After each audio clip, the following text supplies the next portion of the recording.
Hello everyone, आप सभी का स्वागत है हमारे यूट्यूब चैनल पर। आज हम एक बहुत ही महत्वपूर्ण वीडियो के ऊपर चर्चा करने जा रहे हैं। बहुत ही महत्वपूर्ण टॉपिक जो बहुत सारे स्टूडेंट्स की डिमांड थी कि सर हमें इम्पोर्टेंट क्वेश्चंस के बारे में बताओ।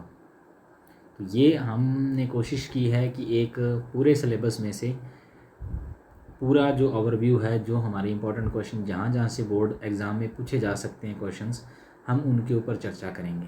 पहली बात आपने ये ध्यान रखनी है कि अब की बार जो नई चीज़ जोड़ी गई है वो MCQs जोड़े गए हैं। तो MCQs जो भी आपके मिसलेनियस में से दे रखे हैं वहाँ से प्लस वन लाइनर क्वेश्चन जो दे रखे हैं वो आपकी डेफिनेशन हो गई या फार्मूला बेस्ड क्वेश्चन पूछे जाएंगे आपसे।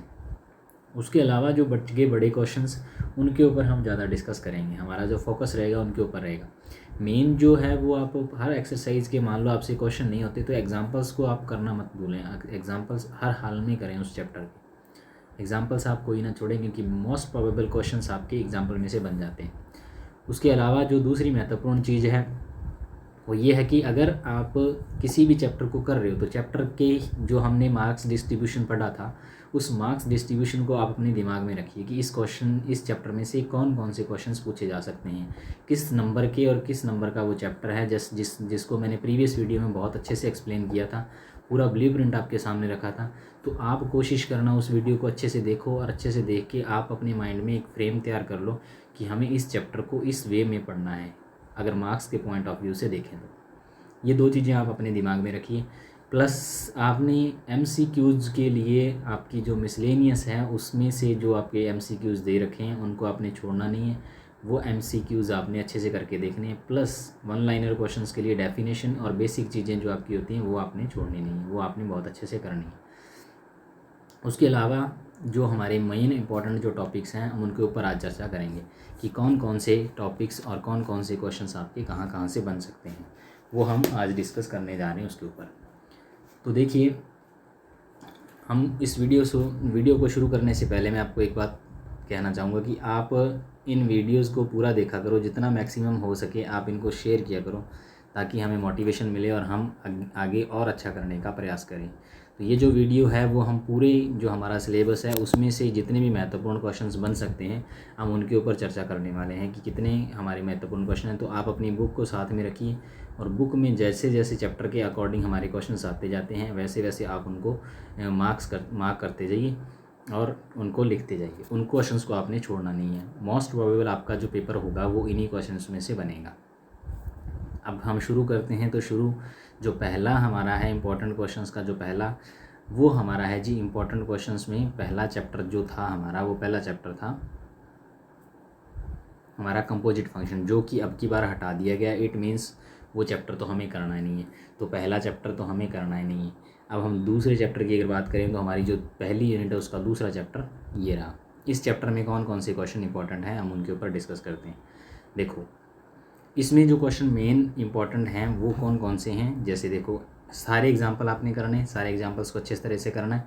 फिर देखो, एग्जाम्पल नंबर 5 मोस्ट इंपॉर्टेंट है। एग्जाम्पल नंबर 5 है वो आपका मोस्ट इंपॉर्टेंट क्वेश्चन है। फिर example number 7, example number 8, example number 6, यानी इसमें पूरे एग्जाम्पल्स हैं वो आपने के करने वाले हैं।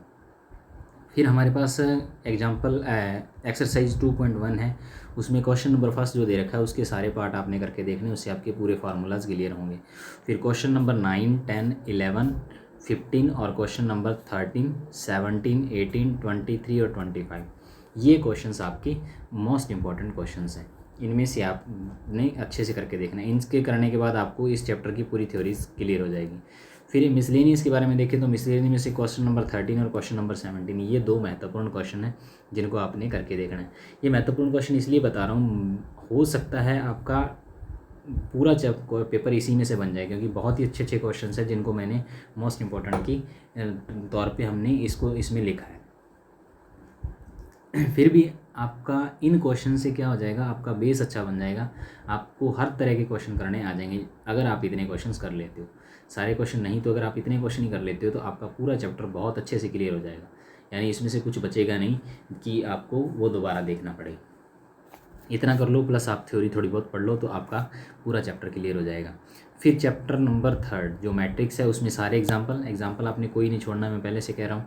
फिर एक्सरसाइज जो 3.1 है उसका question number 3, question number 4, question number 5 and question number 6, ये मोस्ट इंपॉर्टेंट क्वेश्चन हैं। फिर एग्जाम्पल नंबर 5, एग्जाम्पल नंबर 8 और एग्जाम्पल नंबर 10 जो 3.2 से पहले दे रखे हैं वो आपने करके देखने हैं, वो आपका इंपॉर्टेंट एग्जाम्पल में से हैं। इन क्वेश्चंस को मैंने ये कोशिश की है कि ये इंपॉर्टेंट क्वेश्चन वो क्वेश्चन है जो आपके पूरे चैप्टर का क्या होंगे, जो पूरे चैप्टर का निचोड़ है एक तरह से। अगर आप इनको कर लेते हो तो एक तो आपका चैप्टर पूरा रिवाइज हो जाता है, प्लस दूसरी चीज़ इन क्वेश्चंस को करने के बाद इसी टाइप के क्वेश्चन आपके अदर होंगे जो आपके इन टाइप से बाहर नहीं है, इनमें सारे कॉन्सेप्ट आपके चैप्टर के क्लियर हो जाएंगे। फिर अगर 3.2 की बात करें, 3.2 में question number 2, question number 6 and question number 8, ये 3 आपके इंपॉर्टेंट क्वेश्चन है। फिर मिसलेनियस है, इसमें question number 4, question number 8, question number 12 and question number 14, ये इंपॉर्टेंट क्वेश्चन आपके हैं। फिर आ जाओ जी चैप्टर नंबर 4 जो डिटर्मिनेंट का है। डिटर्मिनेंट में एग्जाम्पल आपने कोई नहीं छोड़ना, ये मैंने पहले से बोल दिया। अब इसमें से क्या है कि मैंने जो बनाए हैं वो आपका जो पुराना सिलेबस था उसमें ये क्वेश्चन थे, उसी हिसाब से मैंने बना रखे हैं। लेकिन आपने क्या करना है, जो आपके काम के हैं यानी जो जो चैप्टर आपके सिलेबस में आपने सिर्फ वही करने हैं, उसके अलावा आपने कुछ नहीं करना। जितने चैप्टर आपके सिलेबस में आपने उनको ही करना है, समझ आ गई। तो ये पूरा जो दे रखा है चैप्टर नंबर 4, इसमें question number 1, question number 2, question number 3, question number 7 exercise 4.1 का। फिर example number 11, example number 13 most important है, एग्जाम्पल नंबर 13 आपका मोस्ट इंपॉर्टेंट है। फिर example number 15, example number 16, example number 17 और एग्जाम्पल नंबर 19। इस तरह से ये पूरा आपका रहेगा। अब इनमें ये मैं आपकी PDF है वो मैं अपने टेलीग्राम चैनल पे डाल दूँगा, आप उस टेलीग्राम चैनल को ज्वाइन कर लेना, वहाँ से आपको पूरा मिल जाएगा। ये पूरे मैंने इस तरह से आपके पूरे हर एक चैप्टर के इस तरह से लिख रखे हैं। अब ऐसा करने से होगा क्या, इसमें आप अगर इतना पार्ट कर लेते हो तो आपका पूरा चैप्टर क्लियर हो जाएगा। ये रिवाइज के लिए भी अच्छा है, प्लस इससे आपके सारे मेथड भी क्लियर हो जाएंगे जो आपके चैप्टर्स में दे रखे हैं, और इन्हीं में से क्वेश्चन बनने की संभावना रहेगी। दूसरी बात, जो चैप्टर आपके सिलेबस में नहीं है उन चैप्टर्स को आपने नहीं देखना। जैसे आपका कई ऐसे चैप्टर हैं, जैसे 8th एक्सरसाइज है उसमें 8.1 है, 8.2 नहीं है, 8.3 है, 8.4 नहीं है। तो ऐसी जो एक्सरसाइजेज हैं उनको आपने उसी तरह से, जो तो आपके सिलेबस में है उसमें से मोस्ट इंपॉर्टेंट नोट कर लो, और जो आपके एक्सरसाइज में नहीं है, जो एक्सरसाइज आपके सिलेबस में नहीं है उनमें से आपने कुछ नहीं करना। तो ये पूरी PDF आपको हमारे टेलीग्राम चैनल के ऊपर मिल जाएगी। आप हमारा टेलीग्राम चैनल ज्वाइन कर लेना, उसमें आपको हर चैप्टर की ये सारी की सारी आपको क्या मिल जाएंगी, PDF मिल जाएगी। तो इस तरह से आपने इसको नोट करना है, जो जो एक्सरसाइज आपके काम की हैं सिर्फ वो क्वेश्चंस आपने नोट करने, उसके अलावा आपने कोई क्वेश्चन नहीं नोट करना, समझ आएगी ना। जो आपके सिलेबस में नहीं है तो उनको आपको करने का क्या फ़ायदा। इसमें तो आपको पूरी बुक में से जितने भी इंपॉर्टेंट क्वेश्चंस बन सकते हैं वो मैंने बनाए हैं। इसके अलावा जो आपका मेन जो पार्ट है, जैसे चैप्टर नंबर 9 है, चैप्टर नंबर 9 में जो जो एक्सरसाइज आपके हैं 9.1 है, 9.2 है, 9.3 है, 9.4 तक है, जो भी जितनी भी हैं आपके सिलेबस के अकॉर्डिंग, तो सिलेबस को भी आपने ध्यान में रखना है, और सिलेबस को ध्यान में रखते हुए इन क्वेश्चंस को आप इस PDF से अपनी बुक के ऊपर नोट कर लेना। इससे आप रिवाइज़ करोगे तो भी आपको बहुत हेल्प मिलेगी। और रिवाइज़ के साथ साथ जब आप इसको रिवाइज़ के साथ अगर कोई आपका ऐसा है कि जिसने बहुत अच्छे से प्रैक्टिस करनी है, तो इन क्वेश्चंस की प्रैक्टिस करोगे तो आपका पूरा सिलेबस क्लियर हो जाएगा। तो ये आपका चैप्टर नंबर 15 आपका आपकी बार सिलेबस में नहीं है। जो चीज़ नहीं है वो आपने कुछ छोड़ना नहीं है, उसको छोड़ देना है आपने। बाकी जो हैं वो एक्सरसाइज, जैसे आपका अब की बार 16.1 और 16.2 ही है, तो आपने सिर्फ इन्हीं को नोट करना है, बाकी से हमें कोई लेना देना नहीं है। 16.3 हमारे सिलेबस में ही नहीं है, जो सिलेबस में नहीं है उनमें से हमें कुछ नहीं नोट करना, जो सिलेबस में है सिर्फ वही चीज़ आपने नोट करनी है। तो इस तरह से आप इसको देखो, और करने का तरीका ये रहना चाहिए आपका, सिलेबस को करने का तरीका आपने रिवाइज़ करना है तो इन क्वेश्चंस को भी कर लोगे तो ये सफिशेंट है, आपके बहुत अच्छे मार्क्स बनेंगे। इन्हीं में से आपका पेपर पूरा आएगा, ये मेरी पूरी मुझे पूरा विश्वास है इस चीज़ के ऊपर, क्योंकि पिछला जो पेपर आया था वो इनमें से बाहर नहीं था, इन्हीं के बेस के ऊपर आया था।